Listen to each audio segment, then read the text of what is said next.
Welcome back to another episode of The Deeper Pulse and the Culture Series.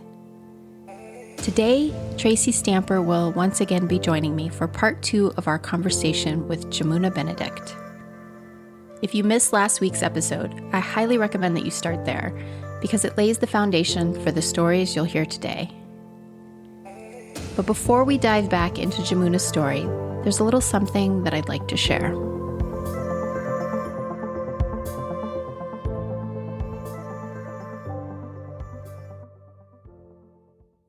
In today's episode, Yamuna's going to share more about the 5 years she spent working at the mind-body fitness company we refer to as the Org, and how she turned herself sideways and upside down to shield a global community of teachers and trainers from seeing the full extent of dysfunction that was operating at the company's core. Now, I've spoken with Yamuna a few times now, both on and off the record, and let me just say that she was very generous when deciding what and what not to share on this podcast. She shares openly and just enough, the right amount to get the point across. I think I can speak for both of us, all of us really, Tracy included, when I say that it is incredibly difficult to speak unfavorably about people who've caused us harm, especially when said harm was done under the guise of a greater good. It's a really complex cocktail of emotions internally, which is why I want to take just a few minutes to speak about something that has really helped me to understand it all a bit better. So I hope you'll hang with me while I take a quick detour. Attachment theory was developed by British psychologist John Bowlby. Now, I'm not going to go into the ins and outs of it because, 1, I'm no expert, 2, it's super complex, and 3, there's loads of resources out there if you want to learn more. For now, I'm just going to offer my layperson's version of the gist. Attachment theory suggests that the bonds that we create or fail to create in early childhood often result in relational patterns that stay with us well into adulthood. Now, it's super easy to assume that somebody who's confident would automatically experience a secure form of attachment, but it's a bit more complicated than that. Our attachment style is really based on whether or not we've experienced a consistent, loving, and secure touchstone of connection. Let me illustrate through a personal example. I met my partner Chris in 2012. And despite our immediate and undeniable connection, I found it nearly impossible to relax in our relationship. He made it clear from the get-go that he was committed, but of course the relationship was far from perfect. And every time we'd face a challenge, my anxiety and feelings of insecurity were off the charts, out of proportion to whatever the situation warranted. And I found it hard to concentrate on anything else that was going on in my life. For years prior, I'd assumed that the all-consuming restlessness that had so often accompanied my intimate relationships in the past was really just due to my choice in partners. And this was true in part, but now I was in a safe and secure relationship. Why was I still so hypervigilant and anxious so much of the time? I'd read about attachment theory here and there, and of course I had already assumed that I had an anxious, aka insecure attachment style. The writing was on the wall. I didn't need my psych degree to sniff that one out. Anxious and insecure had kind of sort of always described me. In fact, so much so that I had often wondered if I'd ever really be able to relax in partnership with another human. Eventually, thanks to an interpersonal drama that led us into deep dive trauma-informed Hakomi therapy, I was able to do some constructive work around it all. Chris and I worked with a therapist on and off for a little over a year.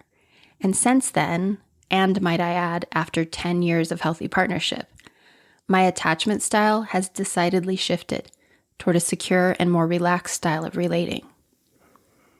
I share this with you not to congratulate myself, although I must admit I'm a bit proud that I no longer feel the need to be inextricably connected to my partner. This is a very good thing. But mostly I share this to personally attest to the fact that attachment style can shift and change based on our environment, for better or for worse. In the 70s, psychologist Mary Ainsworth identified 3 major styles of attachment. They're called by many names, the least academic of which are secure, anxious, and avoidant. And in 1986, researchers Main and Solomon added a fourth attachment style to the mix, one that they called disorganized attachment. Disorganized attachment is what I want to talk about today because it's super relevant to today's discussion and to the culture series in general. It explains with remarkable clarity how and why we get so stuck in dysfunctional groups and abusive intimate partnerships. Very much in the same way that understanding how the experience of early childhood abandonment had shaped my anxious feelings around intimacy with Chris, learning about disorganized attachment has helped me to understand other more bizarre, confusing, and disorienting bonds that I've had in the past, including the bond I had with my stepfather, who was emotionally abusive, with the many bullies who often befriended me in my youth, and with more than one culty leader. In childhood, disorganized attachment develops when a caregiver is a source of comfort and a source of fear. When love, nourishment, and support is highly inconsistent, or when the attention we are given is both hot and cold, largely unpredictable. But this same type of attachment bond can show up in adult relationships too, and it's especially common in abusive, closed-system environments that in this series we refer to as culty. Alexandra Stein, a specialist in ideological extremism, has quite literally written the book on the relationship between cultic indoctrination and attachment style. In her book, Terror, Love, and Brainwashing, Attachment in Cults and Totalitarian Systems, she explains that cult leadership often follows a predictable and disorienting formula. Isolate the follower, immerse them in a system of belief, and then establish the group and its leader as the primary safe haven. Now, when abuse is experienced in conjunction with this bond, it creates an environment that is inherently disorienting, one where the leader is continually sending mixed messages, alternating terror with love. She explains disorganized attachment this way. When we are frightened, we don't simply run away from the fear. We run to a safe haven, to someone. And that someone is usually a person to whom we feel attached. But when the supposed safe haven is also the source of the fear, then running to that person is a failing strategy. This causes the frightened person to freeze, trapped between approach and avoidance. Even as I read those words, I can feel validation in my body. It sounds so familiar to me. Disorganized attachment offers one explanation of why a victim of domestic violence or a devoted cult follower is seemingly unable to walk away from the dysfunction. In addition to circumstantial limitations, it explains why we work overtime to make it work and why we seem to continually contradict ourselves. Dissociation is, of course, a natural byproduct of the chaos that so often leads to disorganized attachment. I mean, it's more than a little difficult to make healthy choices when you never know what to expect, when you're being gaslit and your nervous system is going gangbusters so much of the time. I vividly remember this disorienting sensation as a child, and during my many years working at the org, this chronic feeling of tension, of being suspended between two conflicting desires. The desire to run far, far away, and in equal measure, a deep longing to experience more of the love that was so sparingly being offered. Last week, we heard Yamuna speak about something similar. How familiar it was to her, the sensation she had while working at the org. She called it the stress fist feeling in her gut. And she shared how the further she dove into her somatic awareness practices, the more she came to see and understand how much this sensation resembled the anxiety she'd so often felt around her father growing up. You couldn't see us, but both Tracy and I were nodding along in unison as she spoke. But not everyone grew up the way we did. There are many others who enter culty culture and or an abusive relationship, and they develop a disorganized attachment bond for the first time as adults. An extreme case? You've heard of Stockholm Syndrome, right? If not, Google it. It's not yet made it into the DSM-5, but many who've experienced it consider it a very real thing. Having said that, disorganized attachment isn't always about extreme forms of abuse. Sometimes it develops more subtly. And of course, I want to be clear that one or two instances of less than favorable treatment does not necessarily constitute abuse. We're all humans after all, and we hurt each other from time to time. I'm talking about patterns of relating that show up consistently over time. We know it when we experience it. That seesaw ride when verbal abuse consistently alternates with positive attention and praise. When someone in our midst is continually making amends for their poor behavior that repeats again and again and again. When apologies, gifts, and reassurances are plentiful and they start to feel empty and vacant. Or when, worst of all, we're continually gaslit and taught to believe that the pain that we're regularly experiencing and feeling so acutely that it's all in our head. Just to say, all of these are examples of patterns that can lead to disorganized attachment. So when you look at why so many people have been and are still willing to work in service to the org, despite the fact that people are being exploited and abused on the regular, it really helps to understand the layer of disorganized attachment. For example, in the org, the atmosphere may have been abusive in executive team meetings, but the practice itself was also our safe haven. It enabled us to meet incredible people who were committed to doing great work. It's where we experienced body bliss highs and community connection. It provided us a sense of purpose and a social identity. And it was the promised path of psycho-spiritual salvation and eventual financial security. It's not really all that hard to see why so many people stick around. All of that to say, this shit is complicated. And choice isn't as simple as it appears. Especially when, such as in Yamuna's case, you're convinced that your personal sacrifices are in service to a greater good, protecting others from seeing what lies behind the curtain. It's heartbreaking to admit to ourselves, let alone let the rest of the world see, that the yellow brick road does not in fact lead to an embodiment of lofty principles, but is instead a shiny bright distraction from an epicenter of chaos. Grief is a huge part of the process of letting go. And to all of you who are still in some ways committed to the org, my apologies. I know this is sobering stuff. But that's really the point. Sobriety is the only way forward. Our conversation with Yamuna picks up today with one of my favorite moments, when Tracy offers an important observation about how and why Yamuna's Krishna cult upbringing may have influenced her choices as she fell deeper and deeper into the gravitational pull at the inner circle of the org. So let's get back to it.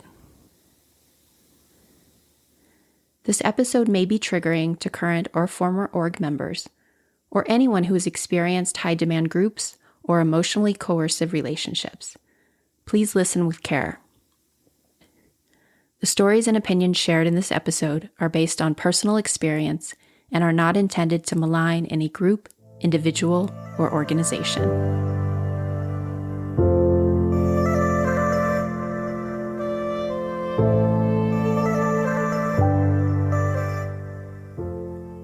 I am really struck by noticing, Yamuna, that you have talked about your job being 24 hours a day, which I know it was. I know it was, because I probably emailed you at some random hour and heard right back from you. And what really struck me was hearing you talk about being young in the temple and your mom doing something with the altars at 2 a.m. Did I hear that correctly? Yeah, she would get up at 2 to start dressing. It's called Mangal Artik. It's at dawn. It's like 4:35 in the morning. And so she would get up to do all the arrangements, dress the deities. Yeah. So this was, you were following exactly like down to the schedule, what you had learned. Service. Be of service. How can I be of service? I found that fascinating. Yeah. I hadn't even made that connection. I love it. And it's what I'm like, what is the thing, my programming, that I'm attracted to do this? This is what's fascinating me. So I love that catch. That was good. So let's talk about, for the sake of contextualizing the level of sacrifice that you were making and the level, quite frankly, of dysfunction that you were operating in and enabling, for lack of a better word. And I say that as somebody who was also an enabler. So hopefully you don't take offense to that. Right. So tell us a little bit about your scrambling around, doing all the things. And also it sounds like you were maybe cleaning up some messes at the same time. Do you want to speak to that at all? All the time. Don't look at the man behind the curtain. That's what I always felt like I was trying to keep the curtain closed. Ooh, don't look back here. Clean it all up. Everything's perfect. It was a show all the time. I clearly remember always feeling like a ping pong ball between Marissa and Seth. So now we have the two of them running the organization. Seth's the CEO. Very quickly, Marissa started becoming the creator. That was a big topic in 2011. How do we make her the creator and basically erase Raul? And I just remember anything Seth would have me do, I'd be working on it. Marissa would come over and start slashing it. And she wanted me to do it like this. So I'd start doing it like that. And then Seth would come back over. And so no matter what I was doing, I felt like I was in trouble with one of them. I remember feeling like their child, kind of like they were the parents. It was a very like an abusive parents. And I was the ping pong ball. And they would also, go tell him this or go tell her that. And that kind of energy and dynamics going on. I see it as two narcissists running the company with a very intense power struggle of who's actually going to be the boss. Seth, when he would fire somebody, he'd be cussy and mad and stompy and then drag me out of the office and we would have to go have Bloody Mary lunches at a restaurant so he could vent and process. So you were his emotional surrogate wife too? Yes. Wow. I mean, I'm using that language from like family systems. Mm-hmm. Yeah. So yeah, then we'd usually end up shopping and presents, and so here you're getting this crappy salary, but all of a sudden here I want to go buy you this or buy you that or take you out to a fancy dinner. And that was supposed to compensate for not getting paid overtime or not going on vacation or whatever it was. There was lots of surprise calls from Seth of trouble he'd got himself into and he needed help cleaning up. So as I'm, doing studio things and record label things and trainer things and this thing, I would have to go clean a whole mess up that he had made and keep it a secret. When you started talking about the family secrets, I'm like, oh, I have so many of those. Yeah. There came a time where Seth got very focused on another passion in his life. And I witnessed a lot of money from the org going to support his new hobby. And it didn't feel right. The company was definitely struggling for money. So then they would do these fire sales of the clothing line or the DVDs or trainings. When they started putting the trainings on sale after they had launched the NGT trainers, they needed an infusion of money and they put the trainings on sale, which was in conflict to the agreement with the trainers. They didn't talk to them about it. And then who's taking the loss on the money? And it's like, oh yeah, that comes out of your side. We still get our side. And so it was I always felt like everything they did was a day late, a dollar short, fly by the seat of the pants, decisions, very reactionary, no forethought planning, or how is this going to affect in the long run? The revolving door of people working with incompetent coworkers. Yeah, there was a lot of, just to clarify that, there was a lot of hiring when I was there, and I'm assuming it didn't change, based on relationships and not job qualifications. So if Yes. like, so I remember when I was there, one of their dear friends who was also part of the community, her friend needed a job, and he was the first music licensing coordinator person, and he had no qualifications to do that whatsoever, and he was flying by the seat of his pants. So it was really common, right? Was that still a thing when you were there, like people being hired based on the relationship? Somebody knows somebody. Yes, or lots of or friends. Seth likes somebody, apparently likes somebody's looks, was a part of it. Yes. It became, so going back to teaching and filling these classes, when Raul left, who's going to teach, it became very focused on what does the teacher look like? And there was one particular teacher who taught a great class who he told me he did not want to see teaching in there anymore because she didn't have the look that we were looking for. And I had to argue with Seth about this because it was my favorite class when this person taught. So I'm like, I thought we love our bodies here. We love our body. We love our life. And I mean, really right away in my first few months, Marissa had a whole facelift surgery that had complications. And I was shocked that she was doing that when we're in this holistic practice of if you have a body, you can come and move it, and we're going to help you feel better in your body, and then you're going to feel good in your life. But here we're doing all these superficial plastic surgeries and sections and things. And so right away, my head, like, oh, what we're portraying isn't actually what's going on in the core. And I started feeling a little confused and, okay. Didn't you share with us, if you're comfortable sharing, that you were body shamed yourself? Yes, I was. I have twin boys. I had them when I was 23. The years I worked at the org, when I see these pictures of myself from those years, I don't like how I look. I'm very, very skinny. I look about 10 years older than I do now. And I was wearing size small dance wear that would hang on my hips. I'm really curvy. I have boobs and a butt. That's where I gain weight. When I see these pictures, I am like flat chested. I have bony arms, but yet Seth regularly from the first month I worked there would be telling me I need to do sit-ups and squats to flatten my stomach.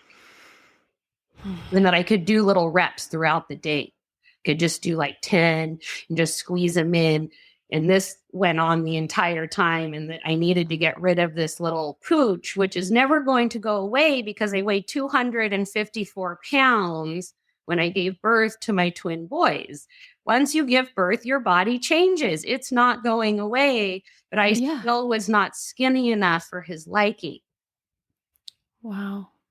It's so disturbing. I had another memory came up when I was listening to the podcast. I'm working. I finally meet Marissa. I don't remember if it was just a class or a workshop, but she called me out and she said, just walk. And so, oh, hey, I'm getting picked. You feel special. Like this is cool.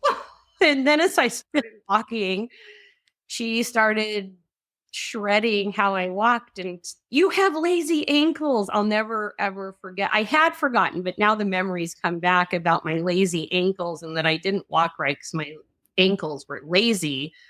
And then I remember I went from being like, oh, excited I got picked to feeling very embarrassed. Yeah. And like, I don't even know how to walk right. And then I remember becoming obsessed with my ankles and like, how do they work? And are they lazy? Are they working right? And like, what even is that? And this was done in front of a group of trainees, correct? I just want to be clear to the listeners. This was a public shaming. Yes, that was done in a class or workshop. And also just so wild, given you're multitasking, given you're working 7 days a week around the clock. There is nothing lazy about you. There's nothing lazy about you. And on that front, when I went and would ask for time off or that I'm here all the time, I would get completely dismissed Marissa would literally be like, you work Monday through Friday. I don't know what you're talking about. Good imitation of the voice, by the way. Like my blood started to run a little bit cold. You nailed it. No, with the lips too. If y'all could see the lips. The lips, yeah. And whenever I would go to Seth, I need time on. He needed me. I need you here. That was his answer. He needed me here. I couldn't go anywhere. He needed me here. Also, something else that was going on. So, we did a lot of photos. Seth was the main photographer. He would always have a favorite in a training that he would really want to do a dancewear photo shoot with. Some of the trainees, they were not comfortable when he'd come in the room with the camera. They felt an invasion of privacy. I also had employees come to me with discomfort around Seth and the clothing line and photo shoots and words and touching. And at one point, there was an employee that wanted to bring a lawsuit against him while I was working there. This was pretty early in the career, in my years there. And I couldn't, she really needed my participation to have any weight. And I couldn't do it. I had 11-year-olds. I was new. I didn't really know what was going on at that point. I knew I had this stress fist in my gut and nothing quite made sense. It wasn't really what I had thought it was going to be, because you're under the illusion before you go inside. And I couldn't do that. But there is definitely, in the years I was there, from students and employees, mass discomfort with his energy towards women. Yeah. Wow. Thank you for sharing that. And then, I got asked so many times, like, how could I be his assistant? And I go back to it as the feeling I had around my dad. I always felt uncomfortable around my father, but it was just normal. And it felt normal and familiar, his behavior. Yeah. And so I really thought this is what men are. All men are like this. My dad was like this. So it was okay. Mm-hmm. I love what you said earlier about just because it's normal doesn't mean it's healthy. Mm-hmm. I feel like that's just another example. And to have that dynamic, to have that personality, to have that energy in a somatic practice, which many folks who have traumatic histories in need of healing are drawn to somatic practices as a way to work through that, as a way to process, as a way to learn and grow and rediscover what it feels like to be in the body again and to feel safe. And to have that energy, no. I had an experience myself within that dynamic where I felt unbelievably just icky. And I didn't know what to do with it. Because when you're in a situation like that and the individual has his own relationship with the person who is your mentor, it can be very, very, very confusing. Mm-hmm. And I know this sounds very vague and weird, and that's because I'm just not ready to share that piece yet. Mm-hmm. Yeah. And as you say, when there's nowhere to go with the information, a lot of folks are like, why don't people speak up? And it's what the Me Too movement revealed, right? It's like the power structure is such that there is nowhere to go. And the cost of speaking up is also another thing to consider. Like, am I willing to pull at this, I heard an analogy just recently of like pulling at the Jenga piece that's going to knock the whole tower down. Like, am I willing to pull at that? And most folks aren't, for good reason, until they get to a point where they feel like they have no choice. And I love, though, that you really presence that the significance of people who've experienced trauma and how they are sort of magnets and can be groomed to keep the silence, to hold the secrets. They already know how to do that. They've been doing it their whole lives, right? That was certainly me. So I love that you underscored that. And I think, which leads me to a question for you, Yamuna, which I already know the answer to because we've spoken, but to share with the listeners, what would happen if Marissa was clued into some of this? Like, how did that go down? A lot of the things I kept secret from her cleaning up messes from Seth. She never knew. She'd be off at a training, some other state somewhere, and he'd be playing around. Yeah. And then if he was called out in some manner for something, she would defend him. Right. She would completely defend his innocence, defend his behavior. It was something that was always very perplexing to me as she's presenting, I'm a powerful, independent woman, this mass codependent, dysfunctional relationship with Seth and the dynamics and then the defending. And he did it to her also.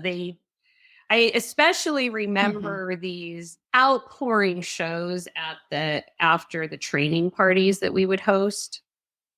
And sometimes it would just be so over the top, their love for each other. And I'm sure, Tracy, you can remember some of these scenes. But they had been fighting all week and they're ready to behead each other. And then they get in front of the trainees and it's just this elaborate show of love and gratitude. And like, it was just, I would want to vomit. I'm like, what? This is not what's going on. And we are all the side effects of your guys' dysfunction. We're all the casualties. That's what I always think. And keeping up those appearances is essential to the brand, though. So it's like the show must go on. And me keeping up the appearance as well. I felt this pressure to keep up the appearance and the optimist, bright, charismatic, and you cannot let anyone know what's actually going on. This is when I talk about keep it all behind the curtain. Right. I had a costume on as well. We all did. Yeah. Well said. Yeah. And I think also what's interesting looking back is you speak to Marissa's sort of persona as this femme-powered person and this, and I do remember, as much as I was super entranced by all the things, I do remember when she started participating in this, another organization that I would say is also very much culty, that she was a big part of, and it was all about female empowerment, and it was like all about female empowerment with like sex, stilettos and push-up bras. I know who you're talking about. It was the weirdest thing to me. I was like, how is this? I know who you're talking about. We had a big event at the studio while I worked there with her, and I just couldn't buy into it. I was like, I was not into this program at all. And I didn't like having it in the studio. I was just like, this is like too much for me. You've gone overboard. That's what I remember feeling like. I cannot get into this. Yeah. I mean, it was so patriarchal, right? Tracy, do you remember it? Oh, yeah, I remember it. I remember doing my damnedest to deal with complaints about it from students and other teachers.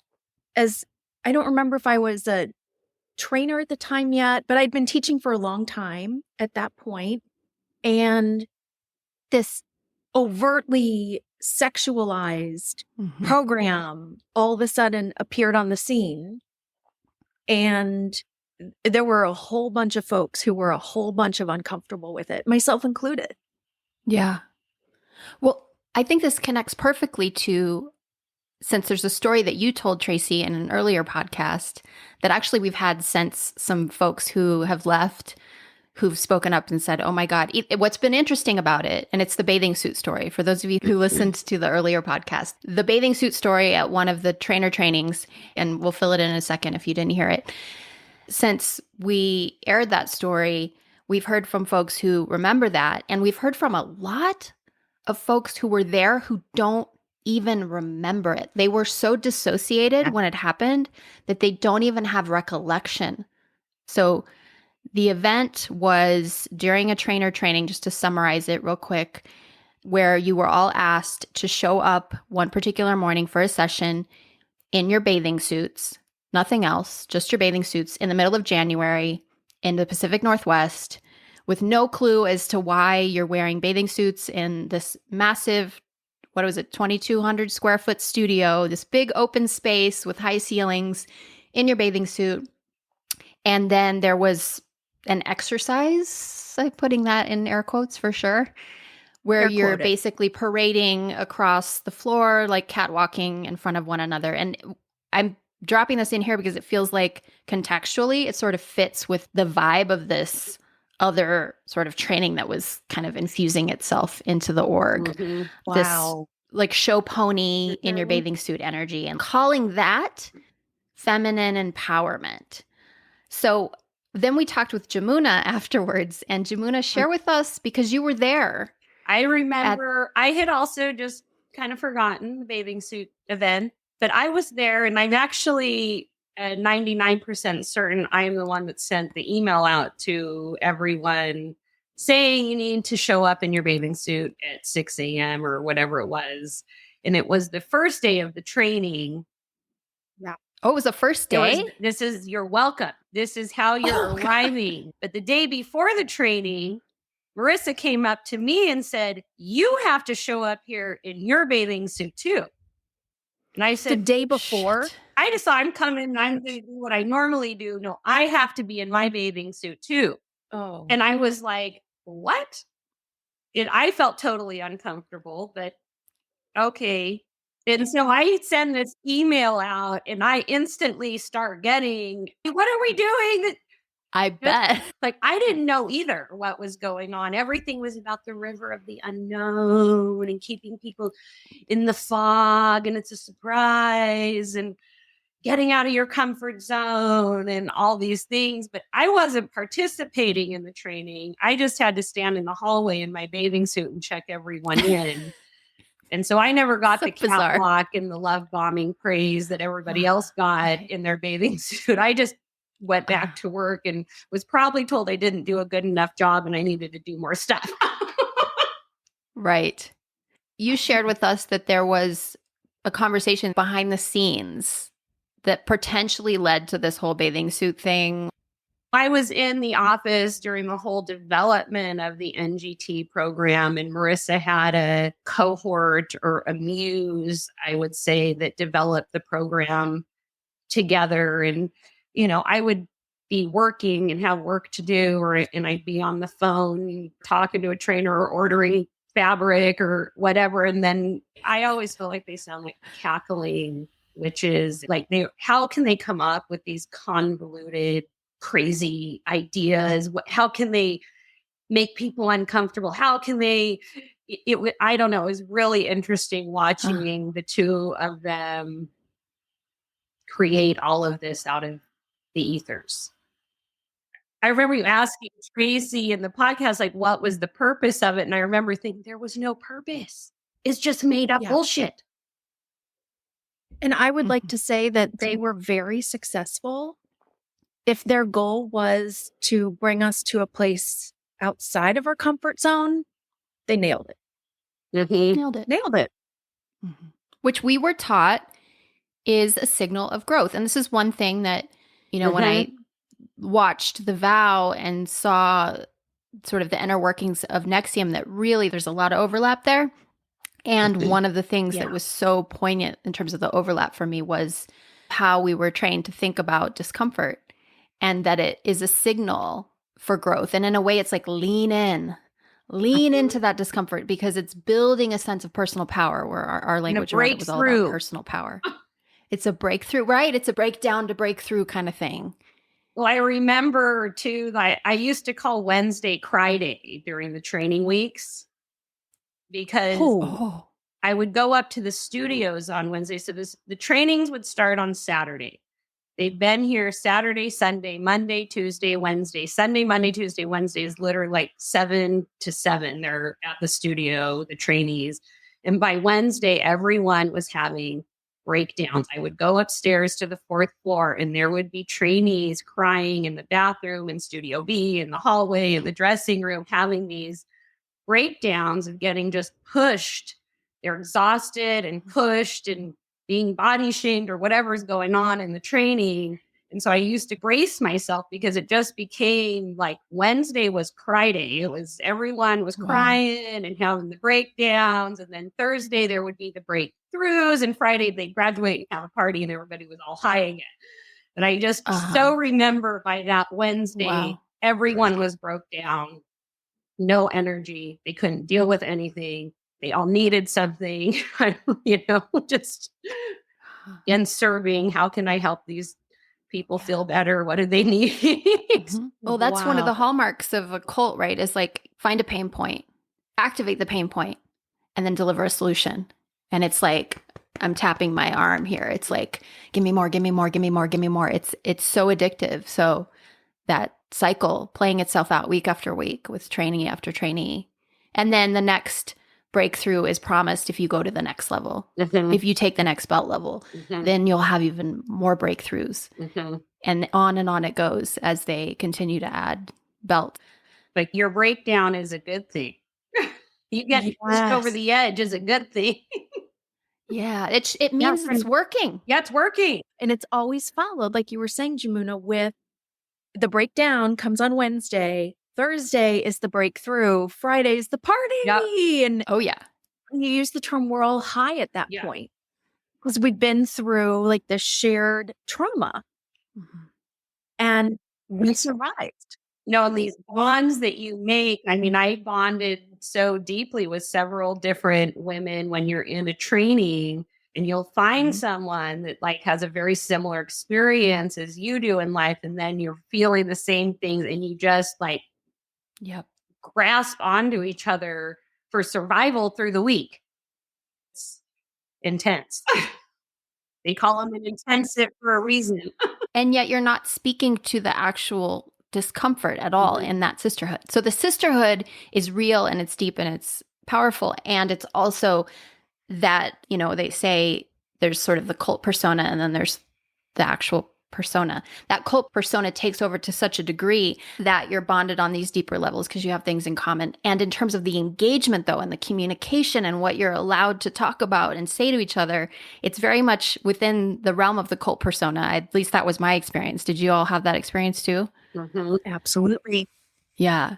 So it's like we may have shared this discomforting moment, but we both see it through the lens of this cult persona. And we're going to talk about it through the lens of this cult persona as a breakdown that's leading to breakthrough and is evidence of our progression. And look at us go. And it's whew. Yeah. Woo. Woo, indeed.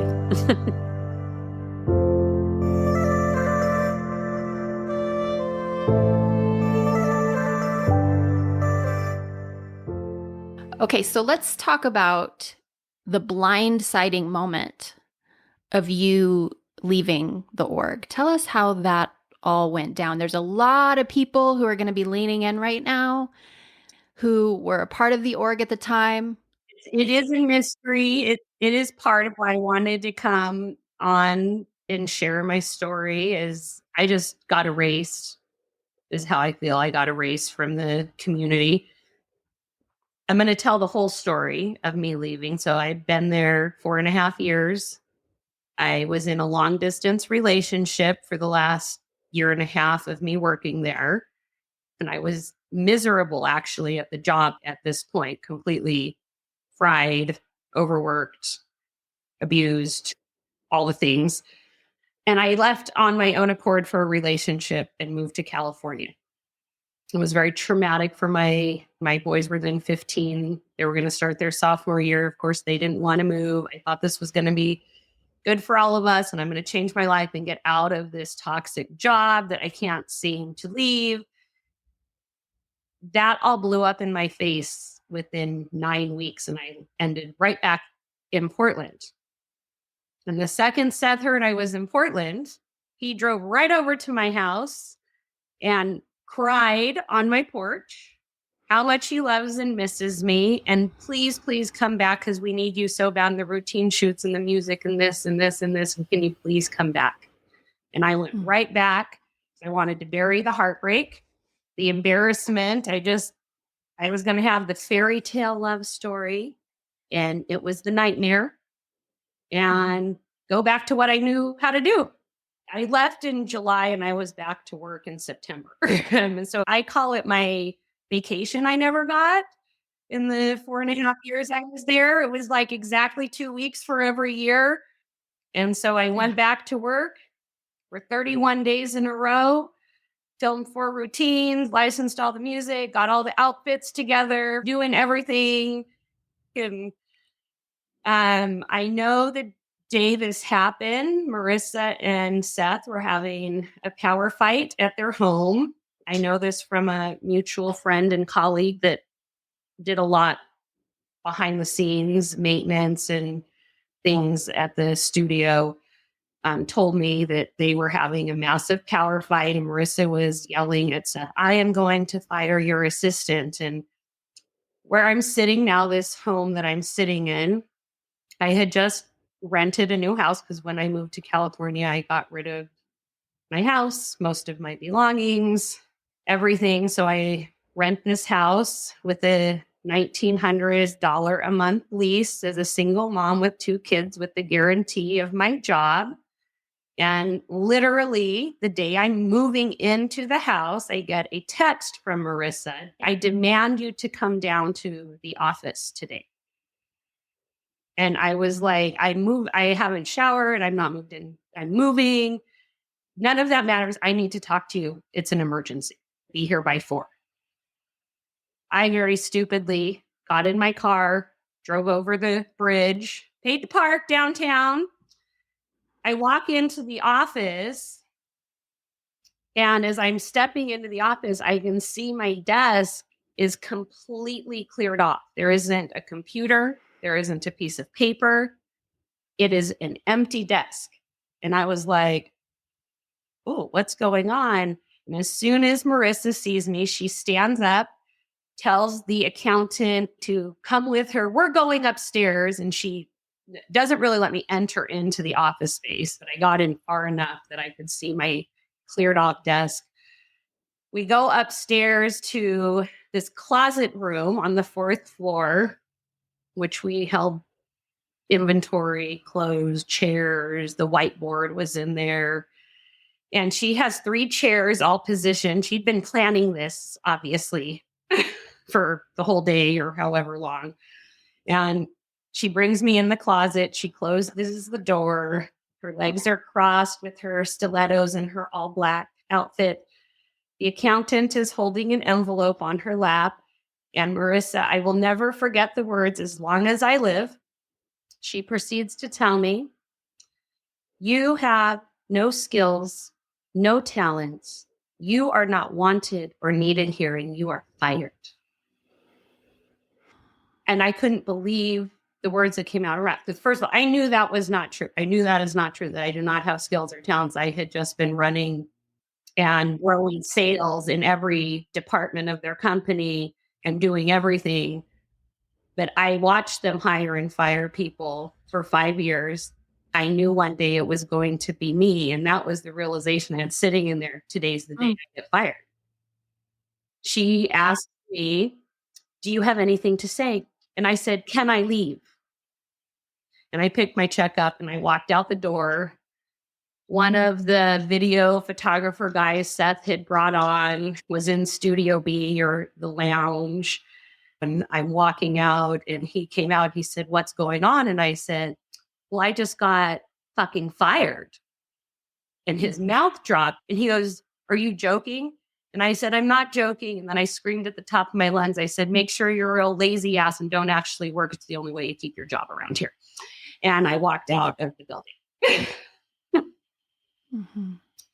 I felt like the Queen of Hearts beheaded me off with her head, and that I got exiled out of the community. I was erased and disappeared. So I went from being the it girl to the tainted black sheep.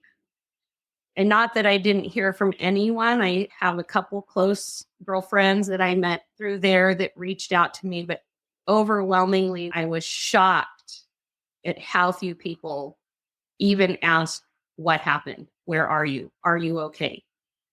Because they knew I got blackballed. They still want to be in, so don't touch the tainted fruit. And I picked myself up and went back to pitching, which is what I had done for many years, working booths at home shows. I needed money. I had rented this house.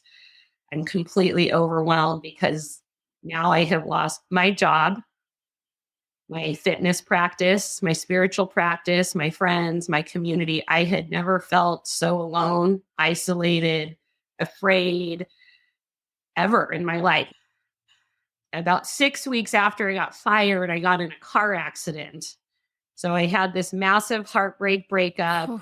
I got fired, and then I was T-boned in an intersection and did a 360, and I got a concussion and hurt my arm. And I remember when that happened that I was just like, universe, mercy, mercy, what? Stop. Like, I can't take anymore. But blessings come in disguise.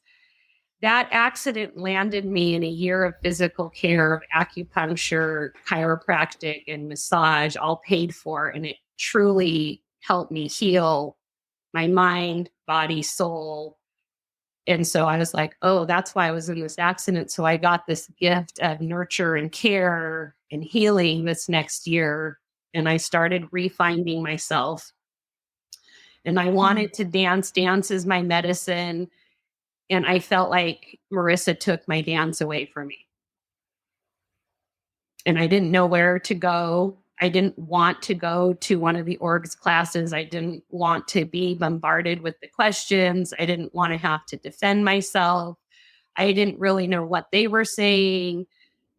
I had a trainer tell me, make sure you take the high road. Basically, don't tell the secrets. Don't say what you know. Yeah. Say what happened. Take the high road. Be the bigger person. Mm-hmm. And I finally went to Sacred Circle Ecstatic Dance on Sunday morning. I remember going for the first time and moving, and I think I danced with my eyes closed for 2 hours in my own world. And it was after that day that I remembered I've always loved to dance. I found the org because I am a dancer. The org didn't make me a dancer. I remembered I'm a dancer. And she can never take that away from me. And it's something I'm hearing from the second generation trainers in this group that, you know, I embodied this. I did the work. I paid for it. You know, I didn't financially pay for trainings. I paid for it with my life force energy. Time is how I paid for things, but it's mine. It's in my body. The moves are physical body movements. They're not owned by the org. The music isn't owned by the org. And that's what I just, and it was a whole process of realizing all of those things. That's what I felt like I couldn't listen to the music anymore. I couldn't do the, wait a minute, this is my body. This music's available everywhere. So this brainwashing that it is proprietary. Mm-hmm. Yes. And they own it is just simply not true. But you definitely feel that way when you leave or get out. 100%. Yeah. And it takes a long time, like you say, to unravel that. Mm-hmm. It really does. And that's how we know it was indoctrinating, right? Mm-hmm. It wasn't just an idea that we accepted. It's like, it's how we were taught to frame and have relationship to the work. Even the words, the work. There's so many things that are like, they're not triggering to me anymore, but certain language that just takes me back. And it's like this idea around the work and even the moves. There was a specific phrase around that. The moves, those moves themselves don't belong to the org. They don't. They didn't invent any of them. If you look at every single one of them, they're basic or they're appropriated from something else. And they're moves that the body can do, and they're not owned by the org. So I love that you're speaking to that, Yamuna. Obviously, this is something I feel really passionate about. I've shouted about it on the podcast a few times now. And I get so fired up around it because, like you, I felt like I had been robbed something for the longest time, and I couldn't utilize this wisdom that I had embodied. I couldn't utilize it. I couldn't speak about it. I couldn't that there was this idea that I was betraying and stepping outside of my integrity if I even moved in a certain way. Like literally, when I started teaching Zumba, I remember the first time I was in a Zumba class and a Zumba instructor did a cross front cha-cha-cha. And I immediately, something went off in me like an alarm, like, she can't do that. Right. And that was the moment I realized, that was the moment I realized the absurdity. Now, it took me a while to unravel all the other, but in that moment, it hit me like a facepalm. Holy shit. I gave authority over that really basic movement that bodies have been doing before there was even something called dance. Bodies just do that. I gave the movement away to this practice and told myself that I couldn't do it. Now, there was also very real triggers in doing certain movements. So part of why I steered clear was just like it brought up too much stuff. And then once I got through that, though, it was like, how do I take ownership back over my body and my dance? And I love that you found ecstatic dance as a space that you can do that. And I'm just so glad that you restored and reclaimed your right to your own body. And to move the way I like to move. Yeah. I was in my first dance class when I was 3. I've been dancing my whole life. But it is interesting how you feel like you're not allowed to do it anymore. I mean, now when I think back, because it was 8 years ago, I'm like, how and why could I ever think that? But it is totally how you feel, that you got exiled and she took it all back and it is not yours. Well, and that sacred pseudoscience that Robert J. Lifton speaks to, the sacred pseudoscience being a part of what defines a cult, and that sense that, and I even hear this now as we're welcoming people in who are at all different stages of exiting, and I hear people struggling with this idea that and they're not using this language, but I'm putting it through this frame of sort of cult jargon because this is kind of what's being communicated, is like, but the science that I was taught, the science of the movement, like I can't use that. I can't speak about it. I can't go over here and facilitate similar things and call it something else because the science. And it's like, that's part of the indoctrination, is that there's something special. And again, like you say, proprietary about the things that we were being taught, which were just a conglomeration of things that are taught in all different places. And it's hard to see that until you get out and you go to all different places. And I've had 16 years to go to all these places, and I'm like, oh my God, like all of this existed already. Like every last bit of it. Well, and they just put different words around it.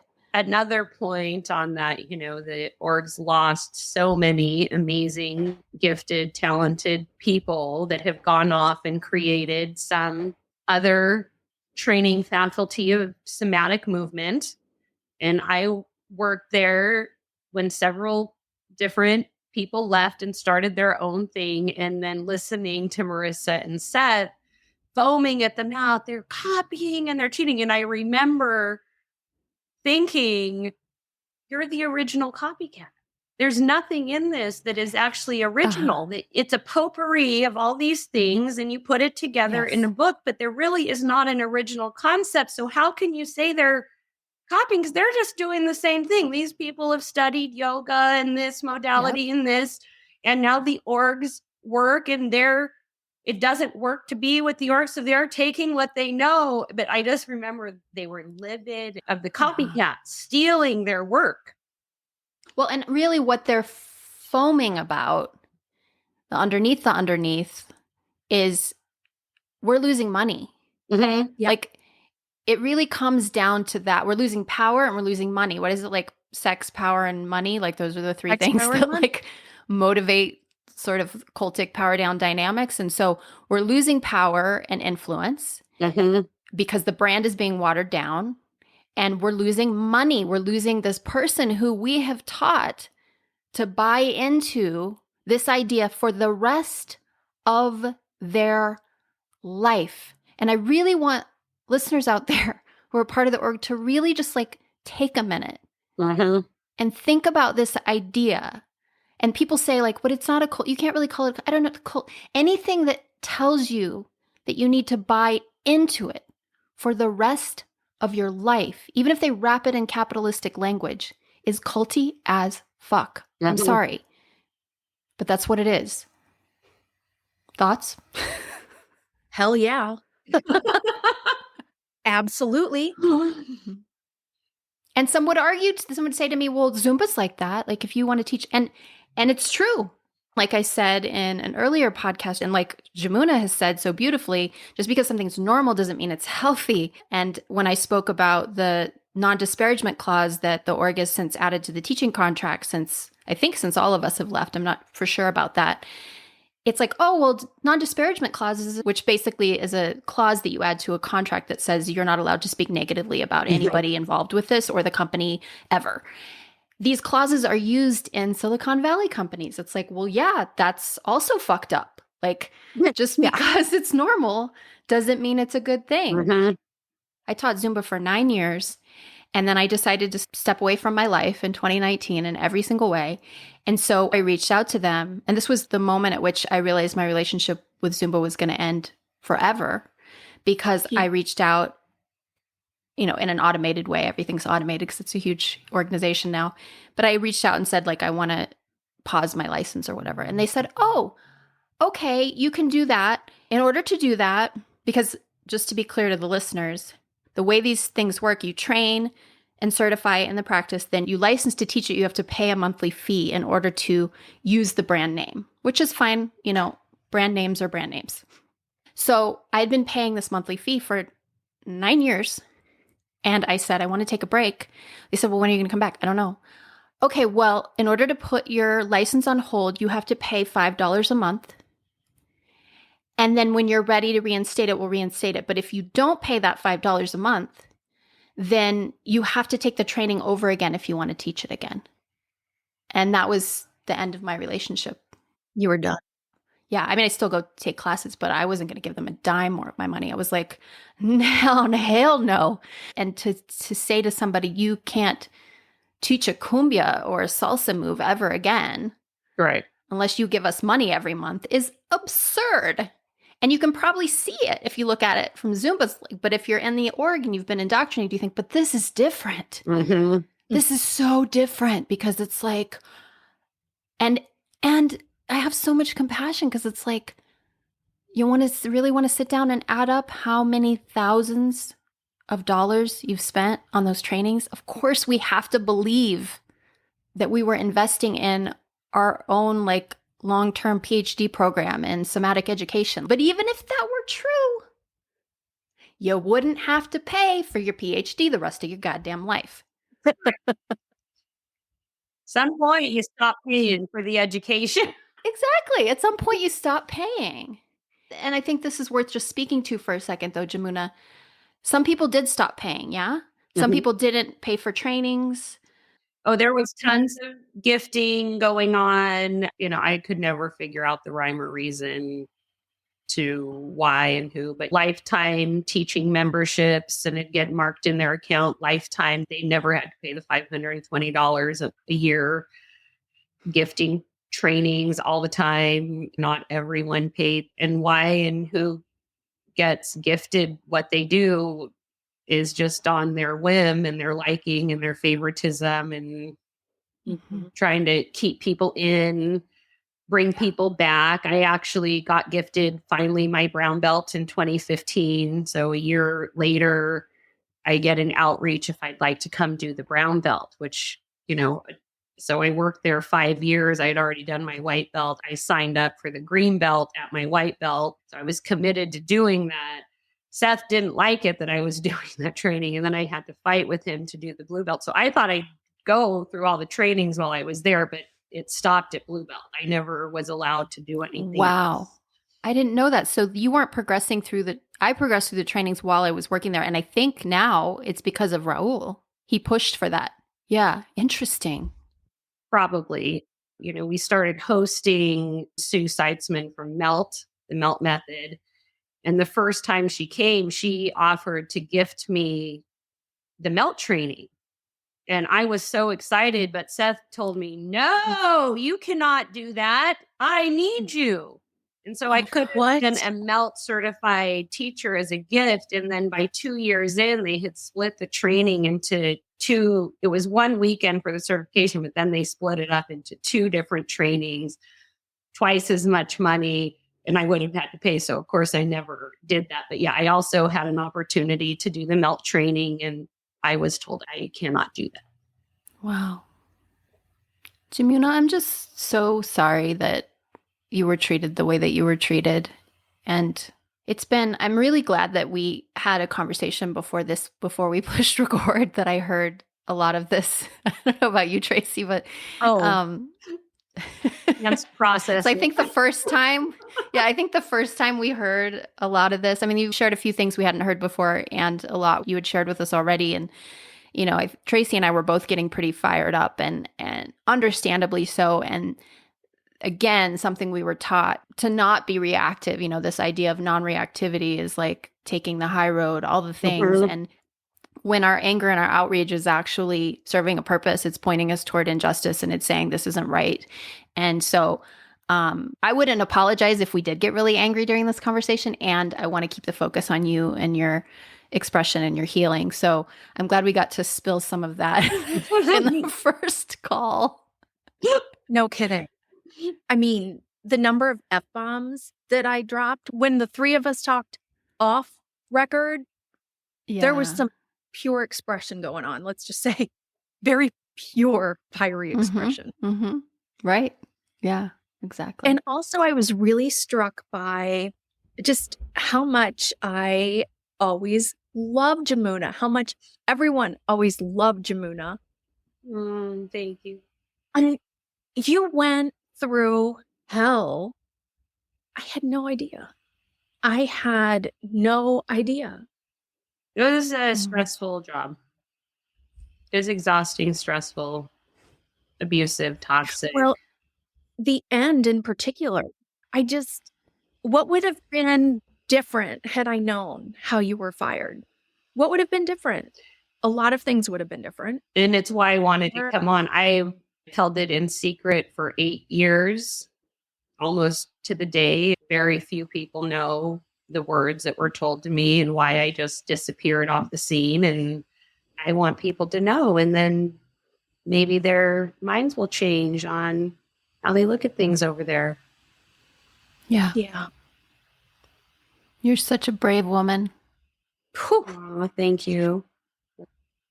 So what now, Yamuna? Like, what are you doing to recover and heal from this, aside from being brave as fuck and coming on here and sharing your story with us in the world? Like, how's that process for you of healing? What's that looking like? It's a lot of self-reflection. I shared in our first conversation, I touched on it. I'm a real estate agent now. I've been doing real estate over 5 years. I really like it. I'm good at it. I've been successful. But I spent 4 years and 10 months working for a very small boutique company that I'll just call the owner Melissa, because Marissa and Melissa were interchangeable. And I mixed their names up the whole time I worked there, and I had the same uncomfortable feeling. Yet I stayed, and finally in July I moved companies, and I'm working as a solo independent broker now, and I'm much happier and shortly there. Thank you. Yes, I empowered myself. And then the podcast came into my life, the cult and culture, and realizing I just repeated the org 5 years with this dynamic. And so I'm processing, why did I stay? I knew in 2020 I should leave. I didn't leave. I tried to leave in 2021, but she renegotiated with me to get me to stay. And it took me a whole nother year to actually leave. And so, like we started with full circle, you have to look back to move forward. You need to learn from these experiences. So I'm just reflecting, learning. It feels really good to share these stories and not just hold them in secret and be supported. And so I feel like I've released a lot of the weight. It's been really joyful connecting with the two of you and the other people that are in the After the Org group. And and I'm, after COVID, I didn't dance during COVID at all. And I'm back to my Sunday dance, which is, that is how I heal myself and release everything, is through movement. So I'm moving again. releasing the weight I've been holding for years and years. And I'm still a seeker. I'm never done learning. When I tell people, like, if I'm done learning, I better be dead because life's going to be so boring then.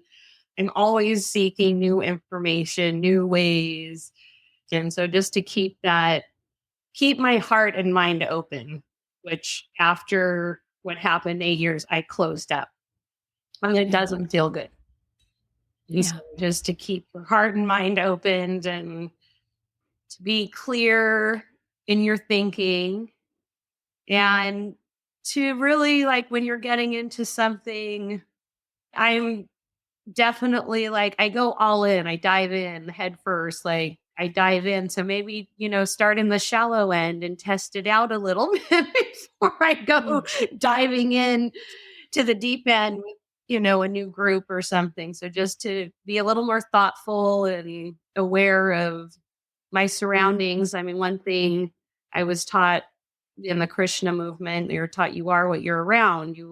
Whoever you're hanging around druggies, you're going to be a druggie. You're hanging around, thieves, you're going to become a thief. You're hanging around people that want to become higher up, you're going to become higher up. So just be really aware of the people around you and the energies around you and the groups you're getting involved with, and looking at it from all sides. Don't just drink the Kool-Aid. Yeah. Something that I have seen repeatedly since I've been learning about cultic dynamics and reading and articles and books and documentaries is there's a lot of talk about what makes individuals susceptible, vulnerable to cultic involvement.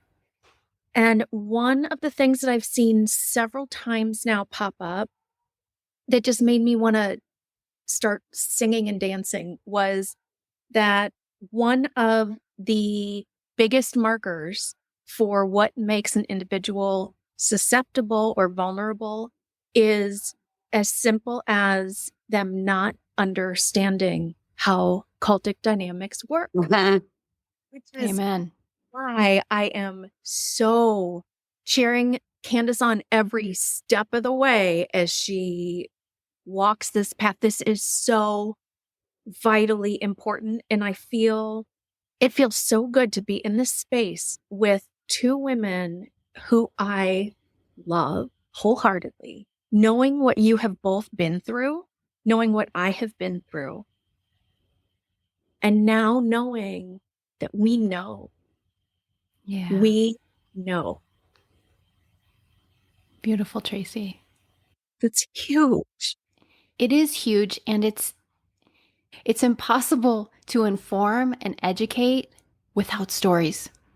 The dynamics, the jargon, the academia of it, they're just words without stories to illustrate. And so I cannot stress enough how absolutely critical and essential the willingness that you both have had to step forward and bravely bear the details for folks who are like, oh, well, why rehash the details? Because the truth is in the details. The dynamics are revealed through the details. And your willingness to be so vulnerable and to share things that you were taught never to speak about, ever, ever, ever. From the time you were really little, I happen to know both of your backstories enough to know. Yep. To never, ever, ever reveal the family secrets. For you to be brave enough to share them, not just to bear them and free yourself, but to help us understand how this happens and what is love bombing really? What is, sacred pseudoscience? What does it mean when we have that gut feeling and we don't respond to it? What does that look like? Why don't we respond to it? What is cognitive dissonance? Like all of that, those are just academic words until you fill it in with your stories and we continue to share with vulnerability. So I just thank you, Tracy, for saying that so eloquently and beautifully. And that's the whole purpose of this series, is to help us to all wake up from this larger trance that I believe we're all in, where we are blind to the way these dynamics are operating in so many of our relationships and communities. And when we all wake up to them, we not only save ourselves from the potential of being, I'm going to say it, victimized by them. Yeah. But also we become a part of the solution. We become less likely to perpetuate the environments that make these things possible, and that we ourselves, I'm sure each one of us could share an individual story to illustrate how we exercised these dynamics over people while we were in the org. I'm sure that we could come up with a few. It could be a whole other podcast. So waking up to these things isn't just about like, oh, you're such a victim and you think you're such a victim and you have to be able to see and protect yourself. It's like, that's part of it. And secondly, we want to be able to see ourselves clearly and say like, how am I very much like anti-racism education. Like, how am I perpetuating this shit? Like, how am I a part of the problem? And I feel like that's the work that we're doing, and we can't do it without your stories. Yeah. So I feel so much love for both of you, and deep, deep gratitude, and just such appreciation that we have this friendship, all of us, and this larger After the Org community that continues to grow. Anyone who wants to join us, we are here for you with open arms of the non-culty variety. I'm not going to love bomb you to get you to come on over. But I will say that we welcome you. And yeah, this has just become something much larger than I think any of us could have really imagined. And it's nothing without your bravery and your stories. So thank you. Well, thank you for inviting me on. It's been a real pleasure connecting and sharing. And I'm happy I could share my story finally. Thanks for doing this. Thank you for doing this. I love you guys. I love you guys. I love you so much.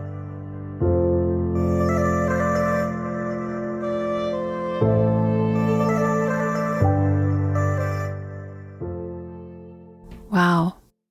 I can't thank Yamuna enough for showing up here with Tracy and I to share her story publicly for the first time. While a visibility hangover is to be expected, it is my hope that, like Tracy and I, she feels a sense of freedom from the secret she's been carrying inside of her. And it's also my hope that many of you who were moved by Yamuna's share will reach out and let her know that she does not stand in her truth alone. Speaking of, another shout out to Tracy for standing by Yamuna's side and for joining in on this conversation. I think I speak for all three of us when I say thank you for listening and for the kind messages we've been receiving. You should know that both Yamuna and Tracy are active participants in the After the Org Facebook group, as well as the TDP Patreon community. Reach out if you'd like to join us. Discussions in the Facebook group are private and ongoing. And over on Patreon, Tracy and I are unpacking some of the nitty-gritty indoctrination that we experienced at the org in our ongoing Deconstructing Dogma bonus episodes. It's inspiring some authentic discussions, and it's doing wonders for many of us, helping us to untangle the best bits of the teachings from the royally effed up parts that were sometimes weaponized. If you were in or are on your way out of the org, feel free to send one of us a message with a request to join the ATO group over on Facebook, or to learn more about the Patreon community. And keep in mind, the Patreon discussions aren't just for people who are coming out of the org. It's really a discussion about wellness doctrine in general, and it's a place where you can support the podcast. You can learn more at patreon.com/The Deeper Pulse. And as we wrap this heavy-duty two-parter up, I just want to reiterate, humans are messy, imperfect creatures. We fuck things up from time to time. These episodes, this series, it's not a call for the perfecting of human connection. It's a cry for accountability to those who lead poorly and to us who so willingly follow. When we are bound, ideologically, emotionally, financially, to those who cause us harm, it takes time to break free.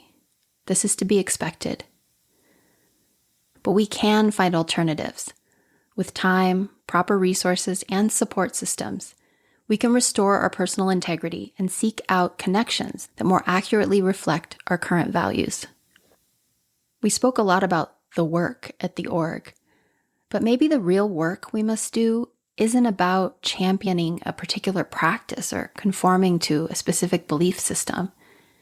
Maybe the real path to so-called enlightenment requires that we reckon with difficult choices, override complacency, and grieve our losses. Or maybe I am just an idealist and this is as good as it gets. Of course, it's quite possible that I'm wrong about all of this. It might even be true what I was taught to believe, that I'm just an oversensitive, victim-y nutcase who thinks way, way too much about things. It's certainly possible. But one thing that response to this series has taught me is that I'm not alone in so much of this. And that enough is a reason for me to keep going.